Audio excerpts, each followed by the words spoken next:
Hi, I'm Joanna Zajusz, and I help people to overcome their limiting beliefs and remove their negative subconscious programming.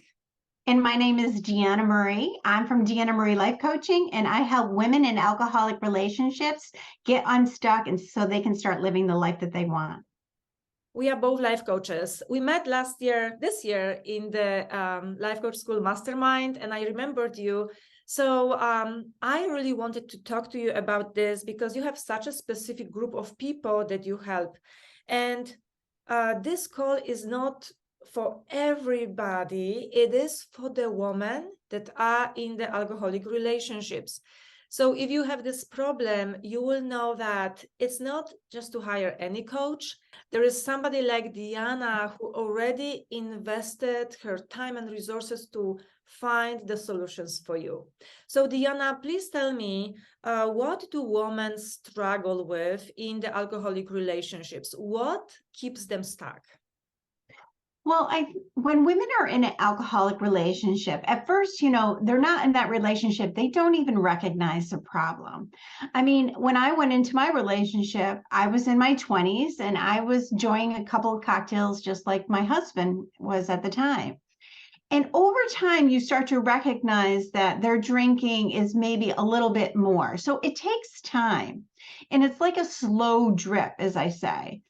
And what often happens is in an alcoholic relationship, the alcoholic has certain behaviors that are directed toward the partner or the spouse.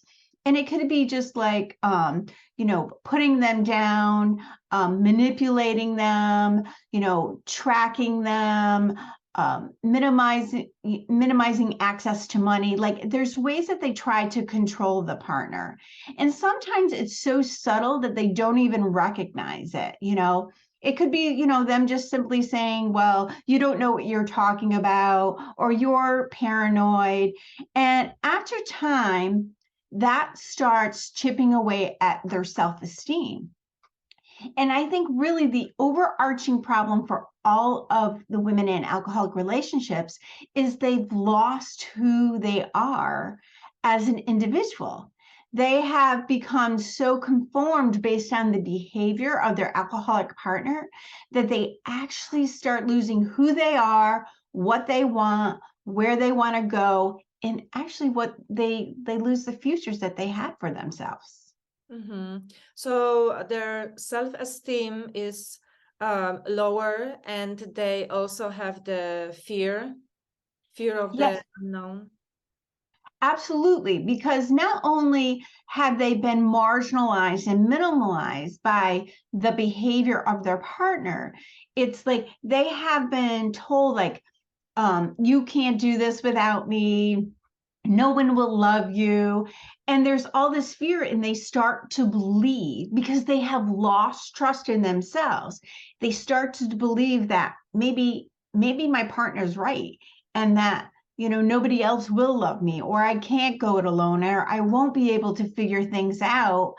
And they stay stuck. And it's easier just to stay in a place that, even though it's toxic, feels comfortable, as opposed to going out into the unknown and dealing with all the thoughts and feelings that you have by making a big change like that. Mm-hmm.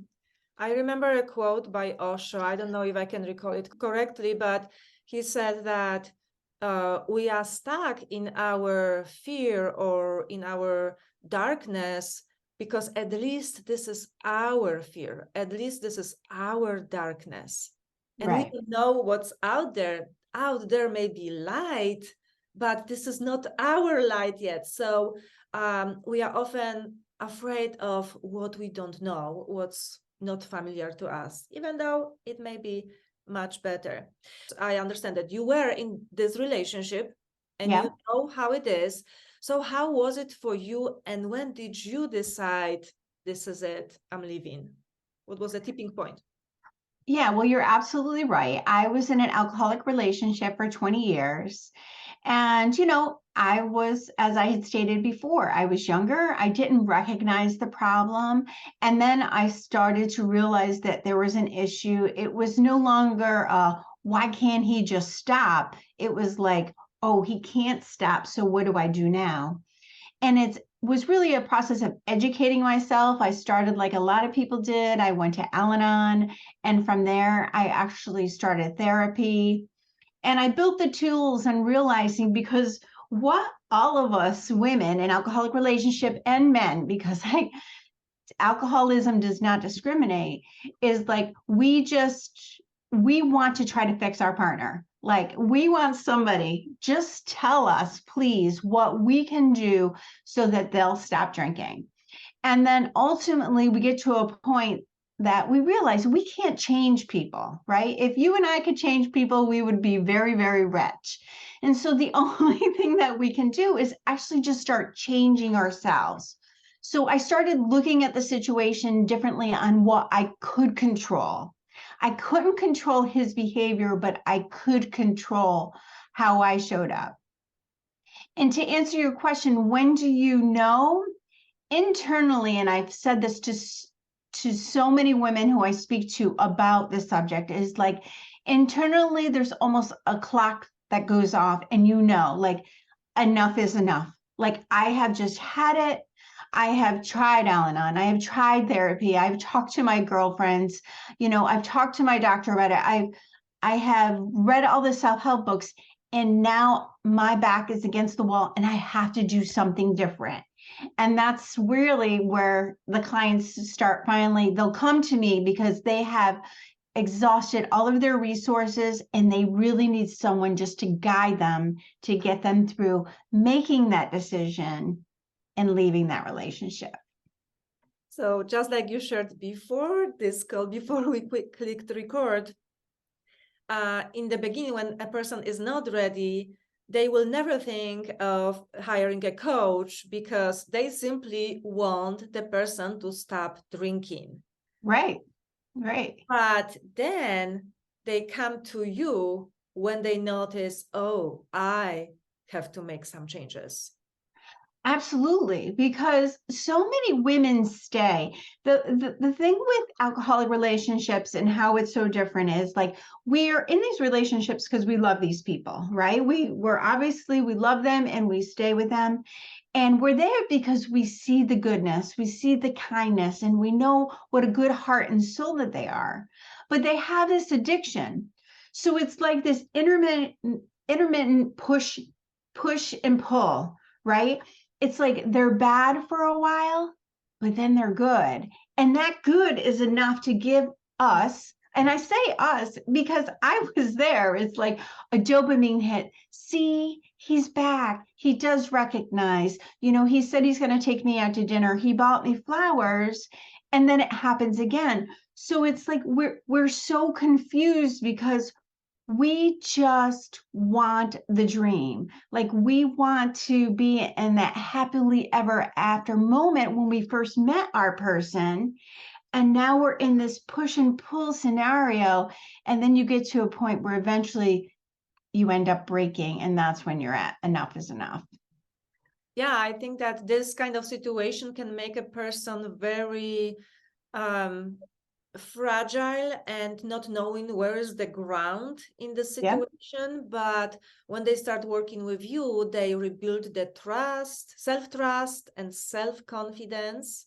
Mm-hmm. Yes. Do you have a story that you would want to share of your client who worked with you and changed her life? Yeah, one of my clients, her name was Sophie, and she came over here at the age of 19 from China alone. To go to school. And in that tradition, it was always just like the parents are the authority figure, they're taught to respect, don't make waves. And so she met an older gentleman here in the States, and they ended up getting married. And it was very much a controlling relationship. So she had to break through all of those past beliefs of, respecting your elders, because he wasn't that much older, but still older, and respecting your elders and do what you're told and stay in line and be quiet and don't air your problems, were the point that she was so distraught in her alcoholic relationship that she just needed somebody to talk to. And then she signed up for my coaching program. And over the 6 months, I mean, she just blossomed because she finally could start recognizing that she didn't have to hold on to all those beliefs. And for her, they were traditional beliefs based on her culture. But for a lot of women, it's traditional beliefs just from their childhood, right? It's like, you need to stay married forever, don't separate because of the children. It's just stories that we tell ourselves.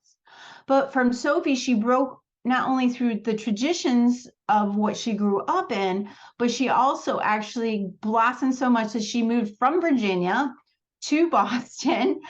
She's working in digital program. She wants to create her own company, and she had never gone anywhere alone before because that was also another taboo. And now she's traveling independently all over the country. So I'm so proud of her, and she's doing amazing things, and I can't wait to see what the rest of her future looks like. You have another story you want to share? Yeah, I actually I have another acquaintance. Her name is Karen. Her husband, she did what a lot of women do, is she stayed in her relationship until the kids were in college.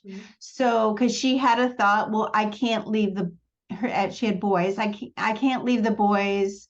This is what we need to do. And so she held on to that belief. And then finally, once she got to the point where she recognized, because she had lost a lot of her self-confidence. She was a stay-at-home mom. So she's got a job, which now she's actually the director in the position for this company that she's in. And she has now found love with somebody else. And it all came from just rebuilding her self-worth. And she's in an incredible relationship. She just bought her own townhouse, and she's doing well too. So I'm so proud of both of them. Is there anything else that you absolutely need those women to know before they even start working with you? It's really just, I want all women, okay? Well, here's a question I say to all my clients. If you were to meet your partner today, knowing what you know now, would you even date them? What a great question. What a great question. And unfortunately, 10 times out of 10, it's always no. And so I say to them, it's like, if you wouldn't date them now, like, why are you still staying there? What are the beliefs that you are holding on to about this relationship that keeps you there? Is it just I'm just supposed to stay married till death do us part? Or maybe it's just like, I'm too tired, or I've spent so much time in this relationship. And I hear all these things over and over again. So the real question I really want to ask them is, why do you think that this is good enough for you? Like, why are you just settling for something that's just mediocre or maybe even miserable? And don't you deserve more? And if you don't think so, why? Because listen, life is short, right? We're only here for a short time, and we should be able to find some joy and peace in our life. If we're not finding that, and it's not on a daily basis, because as you and I know, Joanna, life is 50-50, right? We've been taught that. But if you're not at least getting at least 50% of joy and peace and happiness, then maybe you should question where you're at today. And that's what I want women in alcoholic relationships to do. I want them to know that they do deserve better. And if they're not creating at least 50% of joy, then maybe they should evaluate their situation and actually break through the fear and try something new. These are actually great questions for everybody to consider and ponder. And I think that the first one you said, if you met this person again today, would you date them? Would you marry them? So we sometimes don't know that we can redecide. We are living the consequences of our decisions, but we don't always realize that we have the freedom to redecide. Yeah. This is actually what we want. Okay, if somebody wants to work with you, how do they find you? Well, you can find me, you can reach me a couple of ways. You can always find me on my website, which is Deanna, Deanna Marie, Marie, lifecoaching.com. And you can click on various links there and schedule either a free session or a free consult call. I do bi-monthly live workshops, which you can also register for on my website. You can find me on Instagram and on Facebook. I also offer a private Facebook community for women in alcoholic relationships who are reevaluating these relationships, and we support each other there.